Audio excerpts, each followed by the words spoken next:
Okay,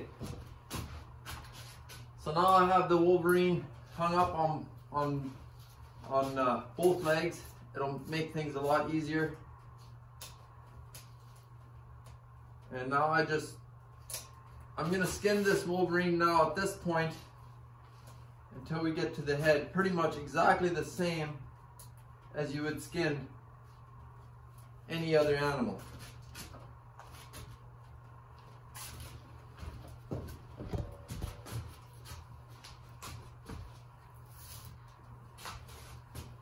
Okay.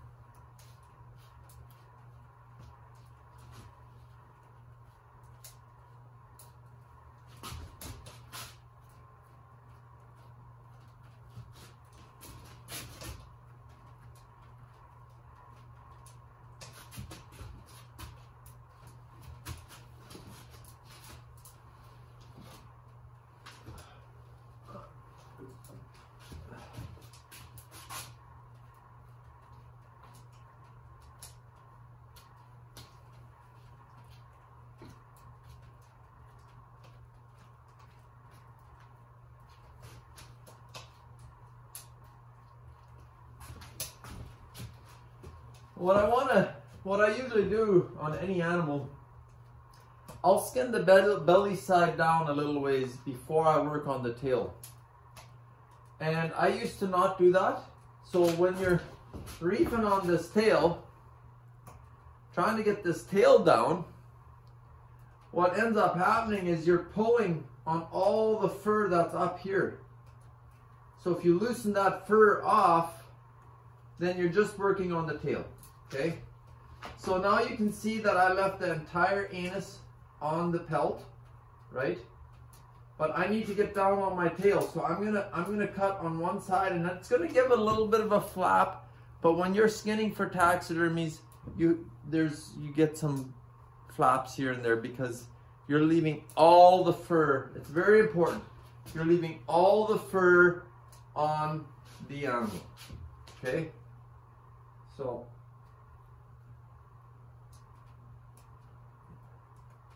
So now I have a bit of a flap there and nothing serious, right? But the anus is on the animal. Okay, so a Wolverine, I will actually work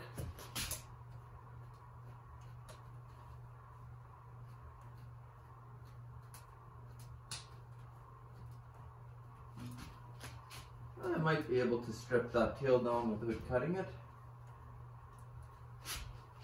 I'll get it started.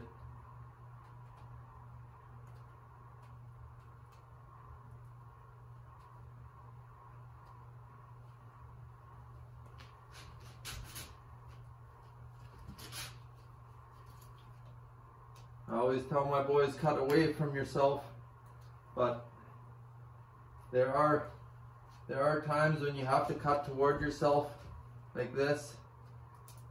I would never hold my hand here. I would always grab it here, and I'm very aware of what I'm doing because, you know, you puncture yourself, all of a sudden you're not having fun in the fur shed anymore. Your wife's taking you to the hospital.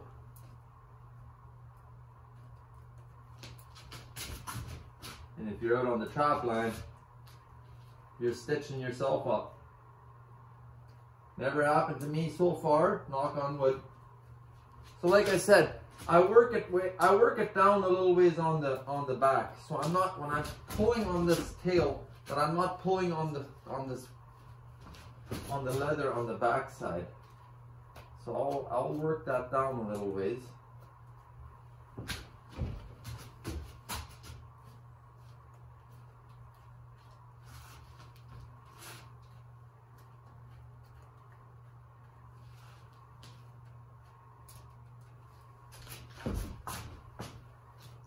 I remember the first Wolverine I ever skinned, I could really not pull any of the pelt. I had to cut it all the way. So now you see I've worked this pelt down. Now I can just concentrate on the tail. Okay, and I'm going to try to pull this tail. Let's see. Let's see if it's going to give me its tail for free or if I'm going to have to work for it. I use a tail stripper like this. I have two kinds of tail strippers. I have a tail stripper of metal, which I use for larger animals. And then I have my small tail stripper that I use for marten and mink and things like that. But my larger tail stripper, this is the one I use the most.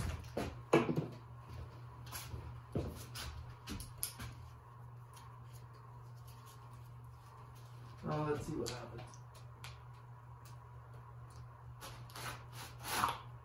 Nope. It's not going to give me its tail. All right, well, we'll sharpen our knife.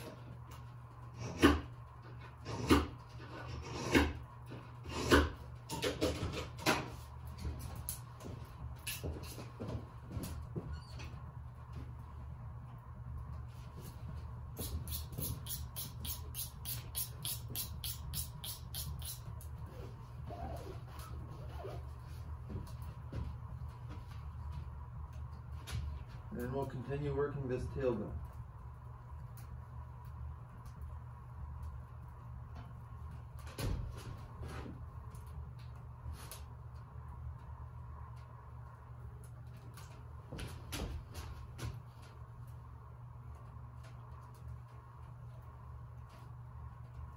You want to take a lot of care here with the tail. Nothing discourages a guy more. You have a beautiful animal and you end up with no tail. That is very discouraging.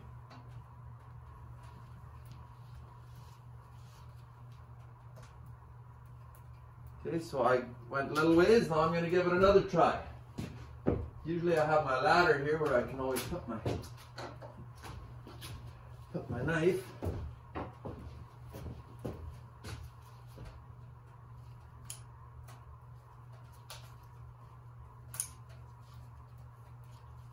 Let me try this one. It wants to. Yes. Okay, now I'll take my tail zipper and I'll open up that tail all the way. And I just broke my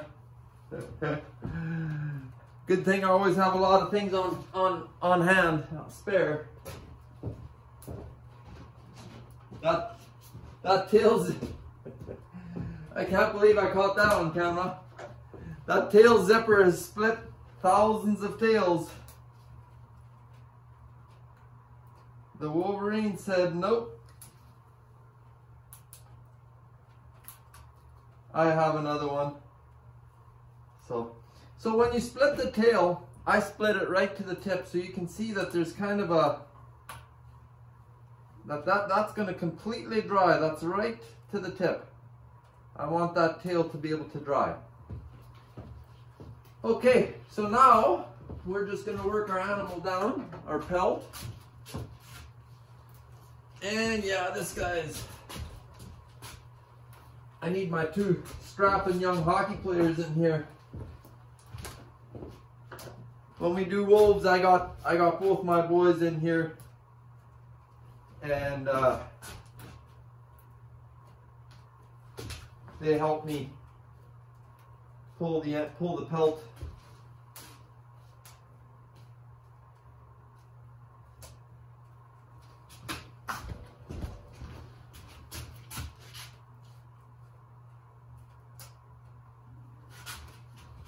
Another thing, a sharp knife is important.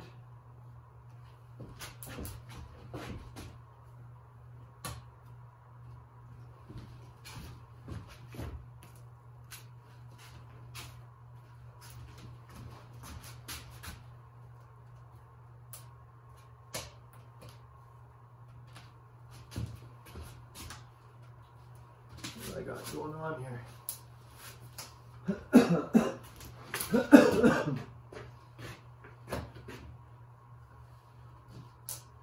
I've been meaning to get a winch system. Unfortunately, we're all getting older.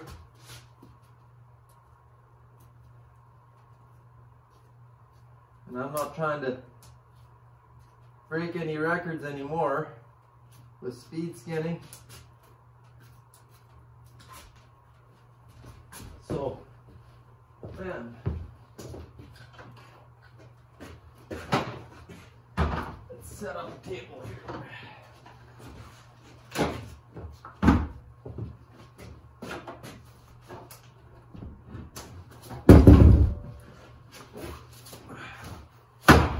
Alright, something to put my stuff on.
You just keep working it down.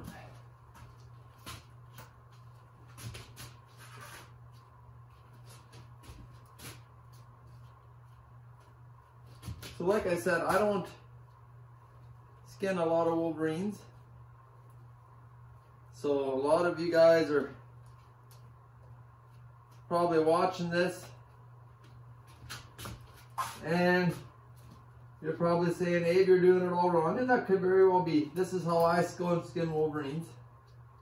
I'm not saying that it's right, wrong. This is what I do.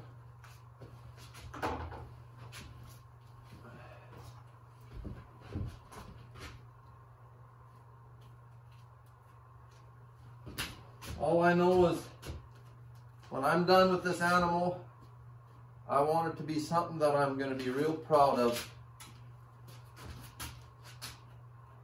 That I can find a... I always say if you're glad to send your furs away, I don't think you've skinned them right. I'm always sad when I send my furs off to auction. I put a lot of time and care into it. And I always kind of find it hard to... let's see if we can give this guy a tug.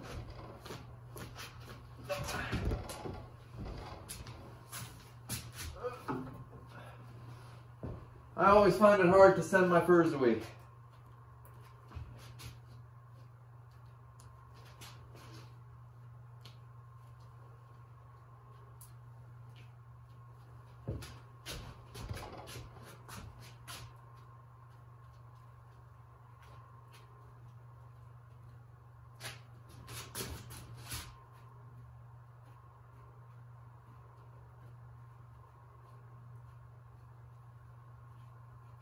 So front legs is where I see when I go, and I might even, by the way, I could cut a hole in this wolverine. I'm not perfect. I'm just going to let you know. I haven't yet, if you're wondering, because I know you guys can't see what I'm doing here. But when I go look at or watch other guys skin, what I see is a lot of guys cutting holes right in here because they're in there with their knife. And on a wolverine, you got to use your knife for most of the animal. I get it. But when you're doing coyotes and stuff, there's no need to have your knife in there. And if you've never gone to watch you've never been to a trapping rendezvous, I highly recommend it to go watch a professional skinner skin. You're going to learn a lot. Okay, so I've gotten to my front leg here now. So what I want to do, if you're wondering, this is not a hole. This is where I started skinning out the front leg. Okay.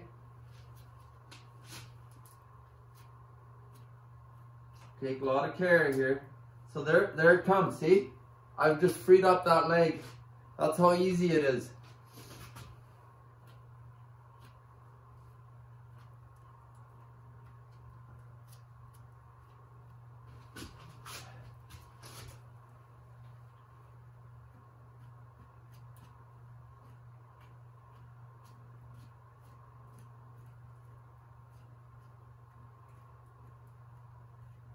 And you know, my middle son, he shows a pretty good interest in trapping. And he says, "Dad, you always make everything look so easy." He says that to me a lot. "Dad, you make it look so easy." Well, you know what? I've skinned thousands and thousands of animals. And I always say, if you want to skin, the only way to get better at skinning is practice. You got to just go ahead and do it. And you're going to make mistakes, just like I make mistakes. I make lots of mistakes. It's all good. It's how we learn. But don't be afraid to get in there. So there's the other front leg, just like that. Okay.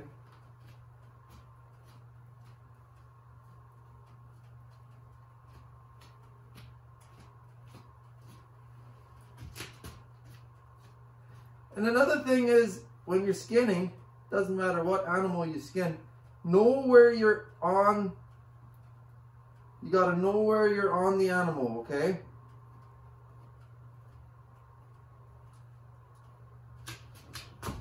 Very important to know where you're, because I know I'm on the neck here, okay? And especially when you get to this area, you got to know where the front legs start, where the shoulder starts. And that's going to make your job a lot easier. If you always know where you're at. If you don't know where you're at on your animal, you're going to make a mistake. I can guarantee you.